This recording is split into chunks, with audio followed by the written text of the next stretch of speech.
क्या आपने कभी सोचा है कि हम टाइम ट्रैवल भी कर सकते हैं? क्या यह सच में पॉसिबल है? और क्या आप ये जानते हैं कि अगर हम लाइट की स्पीड से ट्रैवल करें तो हम क्या क्या कर सकते हैं? हम यूनिवर्स मात्र कुछ सेकंड्स में घूम सकते हैं। क्या यह पॉसिबल है या नहीं? क्या आप ये जानते हैं कि ब्रह्मांड की सबसे रहस्यमय चीज़ क्या है? तो आज के वीडियो में हम इन्हीं 3 टॉपिक्स के बारे में बात करेंगे। वीडियो पूरा ज़रूर देखें। आइए शुरू करते हैं। सबसे पहले हम बात करते हैं टाइम ट्रैवल के बारे में। क्या आपने कभी सोचा है कि हम अपने पास्ट में जा सकते हैं या फ्यूचर में जा सकते हैं? आपने एक बार सोचा तो ज़रूर होगा कि काश मैं टाइम में थोड़ा पहले जा पाता, जो चीज़ें मैंने मिस कर दी हैं वो कर पाता। या आप ये सोचते होंगे कि मैं फ्यूचर में जाऊं और देखूं कि क्या होने वाला है। खैर, ये तो अभी तक पॉसिबल नहीं है, लेकिन शायद ये पॉसिबल हो जाए अगर साइंटिस्ट इस पर अपनी रिसर्च में सफल हो जाते हैं तो। अब आप सोच रहे होंगे कि ये आखिर कैसे हो सकता है, तो मैं आपको बताता हूँ। साइंटिस्टों ने इसके लिए 2 तरीके खोजे हैं जिससे शायद हम टाइम ट्रैवल कर पाएँ। पहला तरीका है वर्म होल की मदद से। वर्म होल स्पेस टाइम में 2 अलग अलग पॉइंट्स को जोड़ने वाले ट्यूब जैसी संरचना होती है।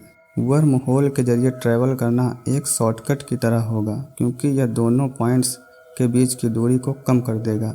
आखिर वर्म होल की मदद से टाइम ट्रैवल कैसे पॉसिबल है? वर्म होल के जरिए टाइम ट्रैवल पॉसिबल हो सकता है अगर वर्म होल 2 अलग अलग टाइम लाइन से जुड़े हैं। एग्जाम्पल के लिए, एक वर्म होल हमारे प्रेजेंट और फ्यूचर के टाइम के बीच जुड़ा हो सकता है।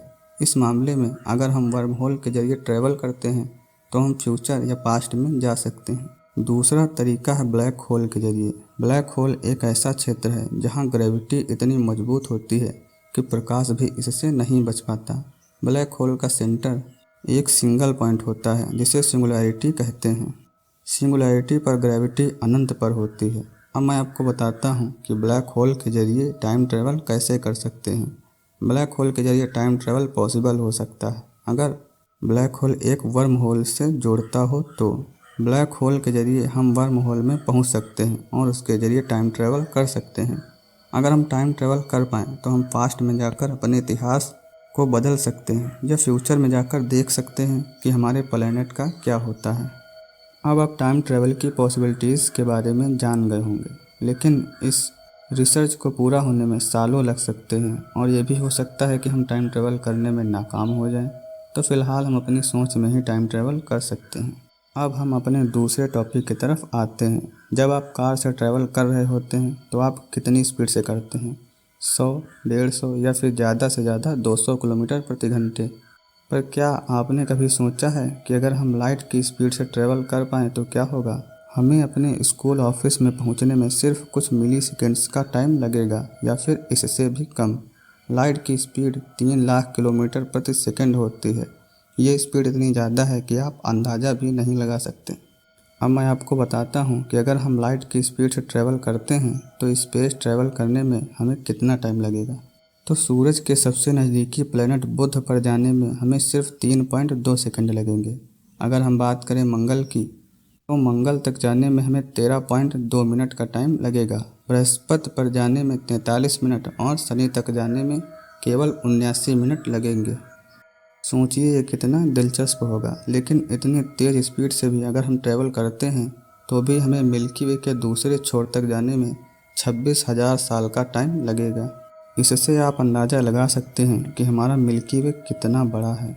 लेकिन अगर हम बात करें सबसे दूर के ग्रह प्रॉक्सिमा सेंटूरी बी तक जाने की, तो लाइट की स्पीड से जाने में हमें मिल्की वे के दूसरे छोर तक जाने में जितना टाइम लगता है उससे 1 लाख गुना ज़्यादा समय लगेगा।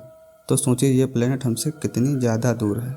अब बात करते हैं अपने तीसरे टॉपिक के बारे में, जो कि है ब्रह्मांड का सबसे रहस्यमय चीज़, यानी कि डार्क मैटर। डार्क मैटर एक रहस्यमय पदार्थ है जो ब्रह्मांड के लगभग 85% हिस्से को बनाता है। ये ना तो लाइट को अवशोषित करता है और ना ही उत्सर्जित करता है, इसलिए हम इसे सीधे नहीं देख सकते। डार्क मैटर की खोज 1930 के दशक में फ्रिट्ज ज़ुकी ने की थी। डार्क मैटर के बारे में हमें बहुत कुछ नहीं पता है, लेकिन साइंटिस्टों का मानना है कि डार्क मैटर हमें ब्रह्मांड की उत्पत्ति के बारे में बहुत कुछ बता सकता है और ये भी बता सकता है कि हमारे ब्रह्मांड का लगातार विस्तार क्यों हो रहा है। अगर हम डार्क मैटर को पूरी तरीके से समझ पाते हैं और उसका उपयोग करना सीख जाते हैं तो हम इससे बहुत कुछ कर सकते हैं। जैसे कि हम ऐसे अंतरिक्ष यान विकसित कर सकते हैं जो लाइट की स्पीड से भी तेज़ ट्रैवल कर पाए। और डार्क मैटर का प्रयोग हम एक नए ऊर्जा स्रोत के रूप में भी कर सकते हैं जो इस समय मौजूद सभी ऊर्जा स्रोतों से सुरक्षित और कुशल हो।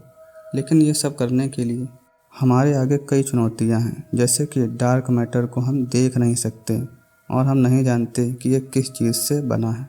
तो आज के वीडियो में बस इतना ही। अगर आपको डार्क मैटर के बारे में और बहुत कुछ जानना है तो हमारे चैनल पर चेक करें।